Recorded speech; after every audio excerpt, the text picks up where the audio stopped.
Hello, welcome to the video. Today, I'm excited to say that we're on our last miniature for the Annihilation set. We're doing Xenithrax, the Vineweaver. And as you already know, this is this is the biggest model of the entire set. And he looks quite intimidating, but don't let that scare you away. To be honest, I gotta say this was one of the easiest models to paint out of the whole set.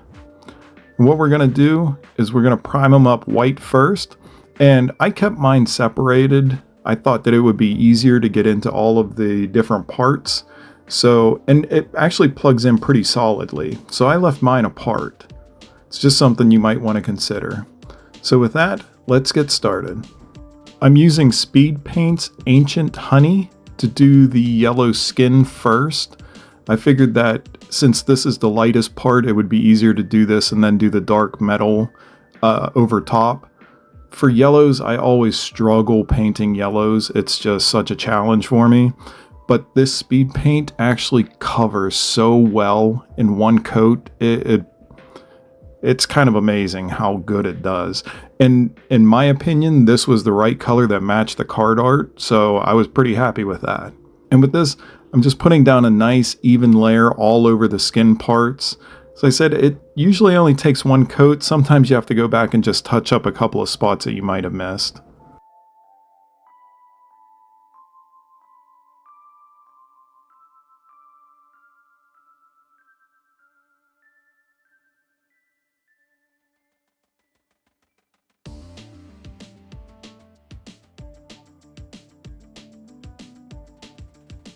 While all of that dries, I'm going to move on to the feathers of the wings, and here I'm using Speed Paints again, Familiar Pink.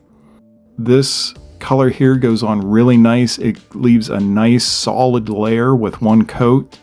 The only thing with Speed Paints is you do have to be careful. You can't work them too much. If you keep working them too much, it'll actually kind of pull up and you'll have like a white spot underneath.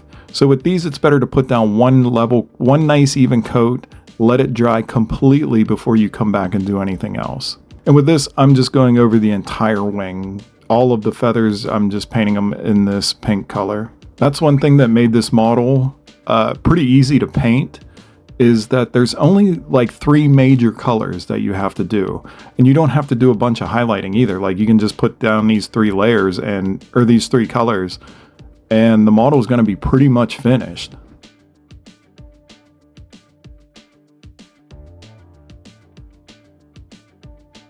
I'm using Ghost Gray here once the wings are completely dry. Don't rush it, make sure they're completely dry, and I'm going to come in and do a dry brush over all of the pink here. I'm not putting on a really heavy, I just want something to kind of pick out all of the highlights on these feathers to make them stand out more.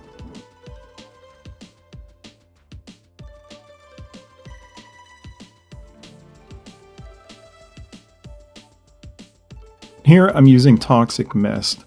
I wanted to do, on the card art, it appears, and I'm pretty sure it's just the reflection, but it appears that there's like a blue highlight on the edge of the wings. So that's what I wanted to go for here. I had to mix in some turquoise because the Toxic Mist just wasn't giving me a dark enough color that I was looking for. And again, I'm just kind of mixing these two together and doing a dry brush on the very edge. Sometimes I'm going in a little bit more, sometimes I'm going out. I ended up just starting with a light coat and then slowly building it up the more and more until I got the desired color that I was looking for here. As I said, I think it might have just been a reflection that they put on the card art, but in my opinion, it just added a little bit more color to the model and a little more interest to it. I'm really happy that I did it. I think it came out fantastic.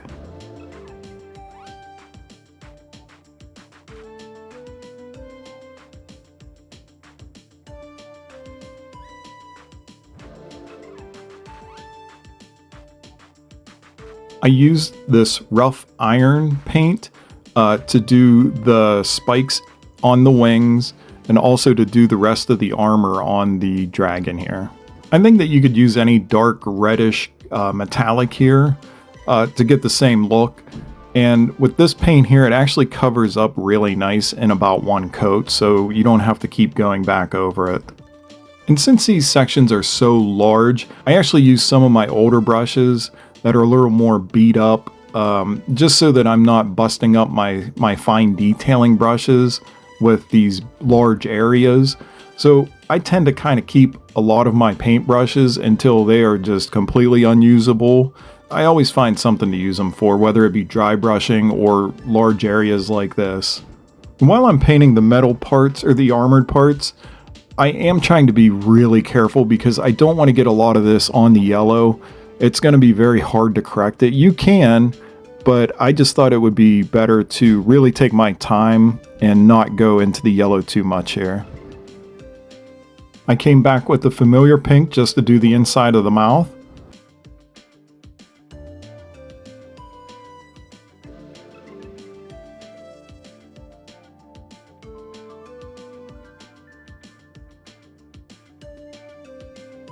I'm going to use burnished gold here just to add some highlights to the armor, and I'm more or less just dry brushing this on top of any of the edges that are sticking up or anywhere that the lighting would hit. You don't have to do this, I just thought it would add a little more interest to the armored parts here.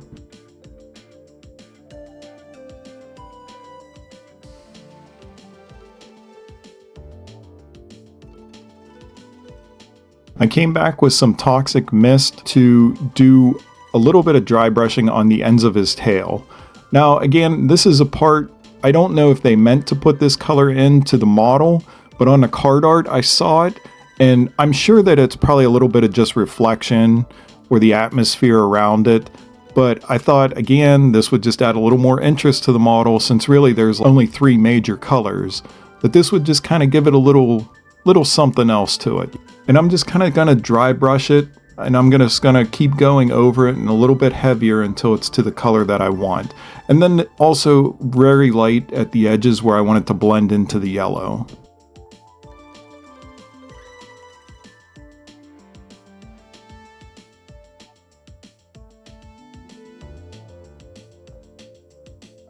I used Brain Matter Beige for his teeth. This time I only painted the bottom teeth because to me it looked like the upper helmet armor sort of covers the teeth, so I only painted the bottom ones. And I also dotted the eyes with this because I want to come back in and highlight, or I want to come back in over this and make them bright. I started doing his nails with Mechanicus Gray here, but I really didn't like how it looked, so I came back in with Hexed Lichen. I thought that the purple would look a lot better, and I was actually really happy that I did. And this just goes to show you that sometimes, you know, you start painting and it just doesn't look right. It's fine to go ahead and switch over colors. You just got to kind of do what feels right and what you think looks better. And with his claws, I did end up just putting a little highlight of a lighter purple on top of it.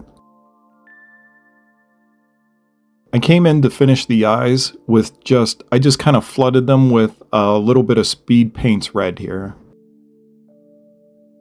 And with that, this model is done. It blew me away at how fast this model went. The only parts that took the longest was, of course, drying time, but also it took a while to do all of the armor and all of the skin. I mean, it's just a large model. The feathers took a while, but it was very easy to do. So, you know, I highly recommend you give this guy a shot. Don't be intimidated by the size of it. It's certainly worth it in the end. And with that, we're finished with the Annihilation set. I'm excited to move on to the Wellspring set, so I'm going to start filming those right away and get them out. I hope that you'll come back and watch some of those videos as well. And with that, I want to say thanks for watching. I hope that this inspired you, and I hope that this makes you want to get some of your models painted up. I'll see you in the next video. Bye.